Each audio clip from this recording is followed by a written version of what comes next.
out of Massachusetts. A public school there is using a gender snow person to teach 9-year-olds never to assume that boys have penises. Sorry, I have to say that, but this is what it comes to. I mean, it gets to the point where just to cover the news, you got to sound like the Howard Stern show. Public elementary school in Massachusetts is using a gender snow person, and one person came back and said, "Why is a snow person white?" Anyway, and why is it a man, right? A snow person. Well, maybe it's not. I don't know. I mean, it doesn't have any genitals, so it could imagine that it's any kind of snow person it wants to be, right? It could be either gender, both genders, or neither genders, because that's what they're teaching these kids at 9 years old. So they're using this gender snow person to teach fourth graders not to assume that people they meet are male or female. See, I grew up in a world where we didn't assume that fourth graders would know anything or see anything about the genitals of the people that they meet.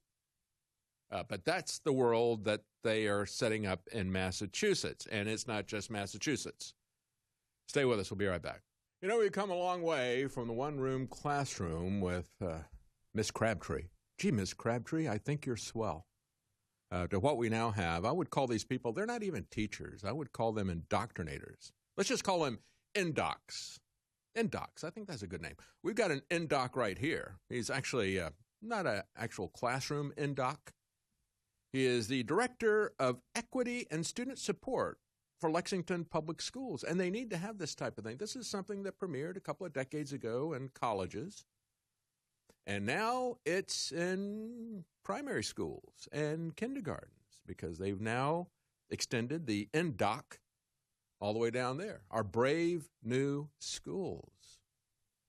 And so this Director of Equity, and remember they keep using this term equity and equality, the Equality Act that's being pushed forward by the Democrats, and you're going to get that good and hard if the Democrats win both houses of Congress. The Equity, the Equality Act, that's going to make sure that, some people are going to be more equal than others. We know how that works, don't we? The LGBT tyranny behind all this stuff. They are going to tell you, they're going to use this to shut down free speech, free exercise of religion. They're going to use it to demand that your kids fall in line to this brave new school pedophilia curriculum that they've got. So what's this look like in Lexington? This is Lexington, Massachusetts. Lexington, Massachusetts. He tweeted about the gender snow person. There were lots of examples, he said, of hashtag culturally responsive teaching aimed at increasing hashtag achievement and hashtag student engagement. And here's just a few. He praised a third grade teacher for her respectful conversations to fourth graders talking about inclusion and diversity. Isn't that special? Isn't that great? And then he started talking about the snowman. And the snowman has, if you look at that picture there, there's several different notes there. First, there's a green note, and it defines gender identity as who you are and how you feel as a person. And then the options that it provides are girl, boy, both, or neither. And then under that, there's an orange Post-it note, and it explains to the kids, it says sexual orientation is who you love or who you are attracted to. And see, this is the progression that you're going to notice here. This is why I say it's a pedophile agenda. First, you tell the kids they can decide what gender they are. They're mature enough, 3 years old or 6 years old or 7 years old or 8 years old. They're mature enough to decide what gender they are, way before puberty. Well, that implies that they are then mature enough to decide who they love or are attracted to. And if there's any doubt about that, the Jeffrey Epsteins of the world or the Dennis Hasterts of the world will kind of step in there and help them to make that decision. It is a pedophile agenda. It is an agenda to get rid of the age of consent. Both Jeffrey Epstein and Alan Dershowitz, his lawyer, are on record talking about how the age of consent is an antiquated cultural construct, and we need to get over it. We need to get over it. For generations. Why do we have trust funds? Well, because we don't want to hand over a lot of cash to somebody before they've had a chance to live and get some life experiences. We understand that you think differently. Your brain is actually different before it matures. You have very different thought patterns, and you need a little bit of experience. Or you can be deceived by people, or you just make bad decisions on your own. And so we don't let people like that have access to big amounts of money. The rich people set up trust funds. We don't let them have access to guns or to tobacco or to alcohol. We don't let them drive cars and on and on. But they can make a decision about their gender, and they can decide who they love or who they're attracted to. This is a pedophile agenda, folks. And we better understand that this goes way beyond the most outrageous and latest manifestation of this, which you see in the Jeffrey Younger case, his son, James, where they're going to chemically castrate him. That was the intention of the mother and the court until it got public attention. Hopefully that's not going to happen now. We'll talk about the pushback here in Texas. But, to make a irreversible change to these kids, even before they've experienced puberty, they don't have the mental capacity to do that. They don't have it. And then finally, you got the yellow note there. Pull that yellow note up. It's labeled gender assigned at birth. And it says girl, boy, or intersex. And it reduces that to, that's nothing more than just a pronoun that's assigned at birth. It's just a pronoun. It's just a pronoun. It doesn't have anything to do. It's not biological. It's not objective, and it's not binary. It could be boy, girl, intersex. You could be a girl, a boy, both, or neither, all this kind of stuff. It's all about who you love, who you're attracted to. Do you like that guy in the picture with the beard? Yeah, maybe you like him. Cole reportedly approved that the fourth grade students in Ms. Archibald's class, it is Ms., let's make sure it's Ms., could clearly articulate what gender identity is to me and why it's important to use non-binary language in describing people we don't know yet. Folks, this is nothing other than a deliberate dumbing down of our children. It is nothing less than brave new schools. Huxley would be very proud of these pedophile hucksters.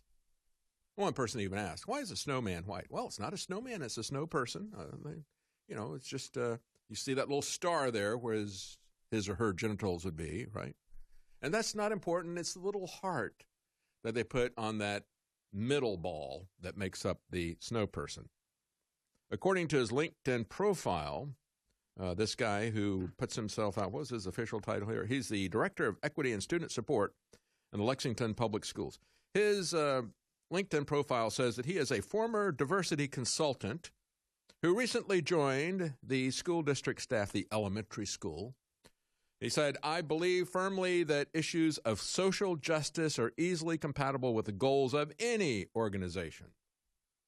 He also tweeted about a visit to a pair of fourth grade classes in Lexington. He hailed them for engaging hard history by identifying ways of enslaved people. So when they talk about in Lexington, Massachusetts, where the people said, we're not going to be slaves. And we're not going to be slaves because you're not going to take our guns, and you're not going to take our cannons. And we will fight. And now the people in Lexington won't fight for their kids. They won't fight when they come for their kids. How far we have fallen in 200 years, isn't it? And the hard facts that are going to be there with hard history, right?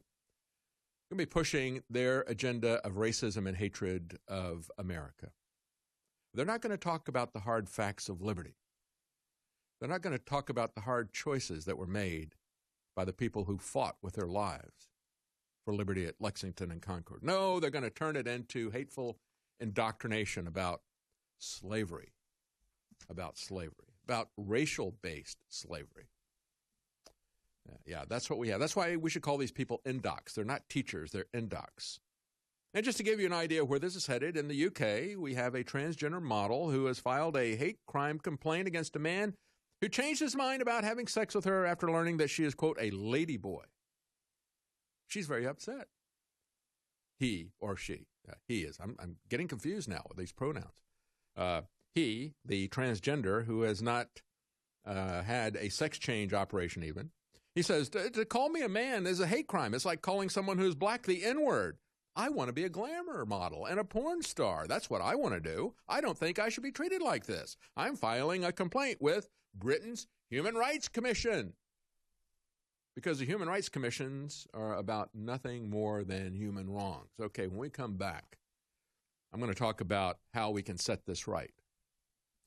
And what happened with the James Younger case, his father, Jeffrey Younger, I think has really been a warning shot, a wake-up call to people. I mean, if this doesn't wake people up, if you can't have a parent psychologically abuse their child, intend to physically abuse them for life, and use the court systems to do, if that doesn't wake up people in Texas, nothing will. We'll be right back. Stay with us. Welcome back, folks. I'm going to tell you the response that is starting to take form here in Texas, hopefully. Of course, it's going to be a while before the Texas legislators can do anything about it. But we'll talk about what needs to be done about this out-of-control transgender agenda for our kindergarten kids. I mean, we've got to stop this.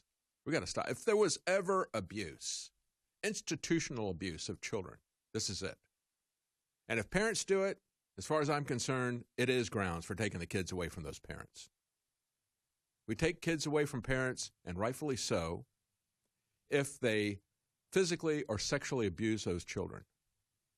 And when we're talking about the psychological abuse about gender, and we're talking about planned physical mutilation, you take those kids away from the parents, and you take them away from the schools if you've got your kids in those kinds of schools.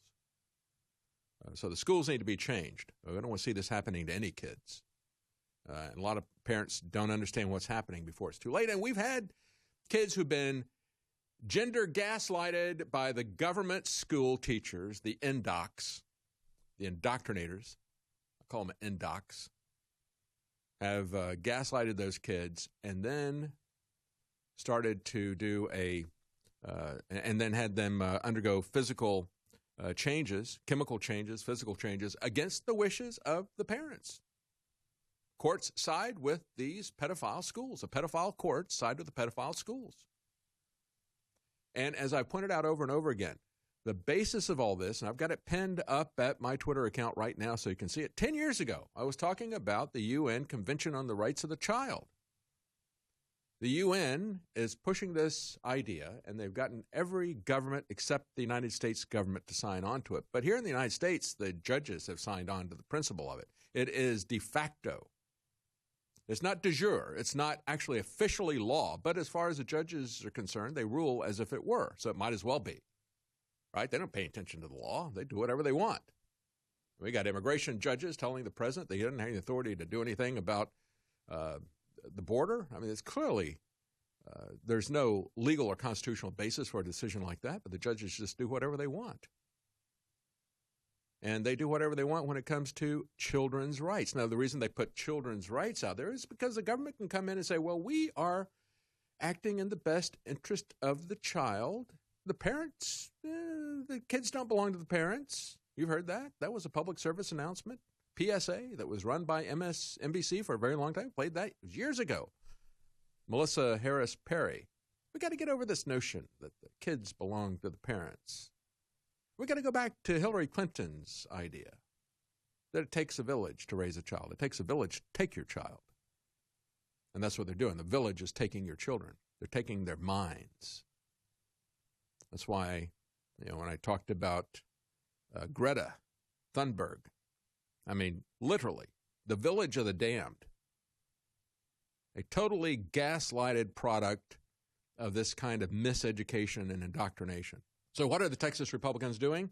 We've had a lot of Texas lawmakers, at least a couple of them, talking about what's going to happen in the next legislative session. You had Matt Krause tweet, absent a special session between now and the 87th session, I will introduce legislation that prohibits the use of puberty blockers in these situations for children under 18. This is actually a more liberal approach to this. Let me just, I'm glad they're going to do something about it. But let's understand that, as I pointed out before, the psychologist who got kicked off of social media for several days, who has studied transgender issues for decades, one of the world's leading authorities, and it is a psychological issue. It is a mental issue. And he's a Canadian. He says, yeah, I think people who are suffering from this kind of gender psychological issue, I think that the government ought to pay for them to have physical surgery if they want it. But he said we shouldn't do any of that until they're 21 and have lived that way for 2 years. And here we've got a Republican who's saying, yeah, I see what's going on with Jeffrey Younger and James Younger, and we don't want that to happen. We won't let any puberty blockers be used on people until they're 18. That's a more liberal position than this Canadian psychologist. Come on, Republicans. You need to man up and you need to understand what this issue is. You don't even know what's going on. You guys were asleep at the wheel while this was happening here and everywhere else. Learn something. Inform yourself. You're writing laws. What's the matter with you? We missed our opportunity to do this in the 86. We didn't know this was a problem. You didn't know it was a problem? Somebody give him this show. I've been talking about this for years. What's the matter with you, Matt Krause? You better damn well do something. Sorry. Then you got another guy, Steve Toth. He says, well, the first bill I file on the 87th will add transitioning of a minor as child abuse. Upwards of 500 minors are being transitioned in Texas, and we didn't protect these children in the 86th. Good for him. That's getting closer to what the real problem is. Physical abuse, giving kids before puberty, while they're still minors, giving them chemicals to castrate them, or having young girls as minors, giving them mastectomies and things like that. Come on. That's a no-brainer. That's a no-brainer. But you also need to understand that this push, whether it's being done by parents or whether it's being done by schools, it is child abuse. Steve Toth is absolutely right. It is child abuse. It is psychological abuse, and if it gets to the point where they actually do something with chemicals or surgery, it is physical abuse. And this whole thing is being done because they want to abuse these kids sexually. You can make up your mind about gender. You can make up your mind about consensual sex. And they better extend this age beyond 18. What you need to do is you need to put something in and say, you're not going to do this unless, just take that guy, he's studied this for decades, and he's sympathetic to this. But he says, live that way for 2 years. Why? Because he's got the interest of the patients involved. A lot of people make this decision too hastily, and it's not reversible. They don't have any problem at all about telling me everything about the way I drive my car. You won't tell kids about what can happen with this? The whole justification for sex education is we don't want the kids to get hurt. We want to teach them about sexual predators and stuff. And we want to make sure that they don't have unwanted pregnancies. And so we can give them abortions without the parental consent, right? So we want to make sure that none of this so let's talk to these kids at an early age. I was talking about Lexington, Massachusetts. It was in Massachusetts that they jailed a father about 25 years ago because he said, I don't want you talking to my 8-year-old about sex. And at that point in time, it was heterosexual sex. He said they're not old enough to talk about that. He didn't have a problem with heterosexual sex. He had kids. He said, but it's not appropriate at this age. Can we understand that? Can the Texas Republicans get their game up? Can you get your head in the game? What do you guys do? Pathetic. We'll be right back. Stay with us. Welcome back as we're talking about schools and we're talking about what the government is doing to your kids in these pedo schools. Yeah, they are pedo schools. Pedophile socialist schools. Let's not call them government schools anymore. They're just pedophile socialist schools to deliberately dumb down your kids. The brave new schools. Huxley would be proud. So now they've got a new idea in California. It's not enough to make sure that they got to use the carrot of government education, a free education. Isn't that wonderful? Isn't a free education wonderful, except it's not free? We pay through the nose, and we don't get much for it. Those school districts where they have the most money allocated typically have the least results in terms of things that you think school is about. You think school is about reading, writing, and arithmetic. You think it's about literacy and numeracy. Well, no. In the school districts like New York and Washington, D.C., where they're paying well north of $20,000 per pupil per year, they're getting illiteracy rates of 95 to 98%. Same thing with math. 95, 98% of them are innumerate. So you don't get much for your money out of government, do you?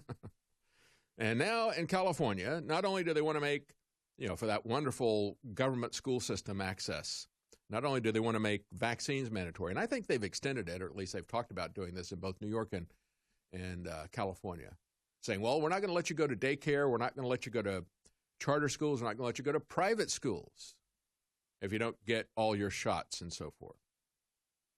So now the administration of Governor Newsom in California is going to demand that before your child enters school, here's a new requirement, they must go through a screening for childhood trauma. In other words, we're going to subject everybody as a condition to school to the kind of screening that you're going to get from somebody after you've been accused by CPS. Oh, what could possibly happen with that? How could that possibly go wrong? We're going to extend the CPS treatment to every single child as a condition of getting into California schools. You need to get your kids out of these schools, and you need to get your kids out of California. That's the bottom line. Just get out of there. So if you're going to church, kids going to church, and they believe abortion is murder, or that could be considered to be childhood trauma, as the CapitalCalReview.com points out. Yeah. And then they said, we need a movement to stop this threat to families and children. Yeah, I've been talking about this for 10 years. Like I said, I've got a video that I did, a 30-second video. No, it's a 1-minute video. I did it for parentalrights.org 10 years ago. And it was part of a contest. It's like, there was no money in it, really. I mean, I think I won $50 or something. I got both first and second place in the contest. And I didn't do it for the money. But you can see that 1-minute spot. It's at the top of Libertarian on Twitter. And I've also got libertarian.com, so you can find this show's archives and reports more easily. And I put up the 2-minute version. You'll find a link to that at libertarian.com. I put up a 2-minute version that I won the contest for 10 years ago because I thought it was a worthy cause. But this is exactly what this is about. Parental rights was a movement. It was about a 2-sentence long, there it is right there. You can scroll down a little bit and people can see that. It's not a great thumbnail there. Yeah, it's the one, the dad fishing with somebody. That was 10 years ago. So, it was Google would pick the thumbnails for you at that point in time. Yeah, it was an idea to protect parental rights with a constitutional amendment. But, of course, free speech is protected by a constitutional amendment as well. Ultimately, you are going to have to protect your kids. We'll be right back. Stay with us.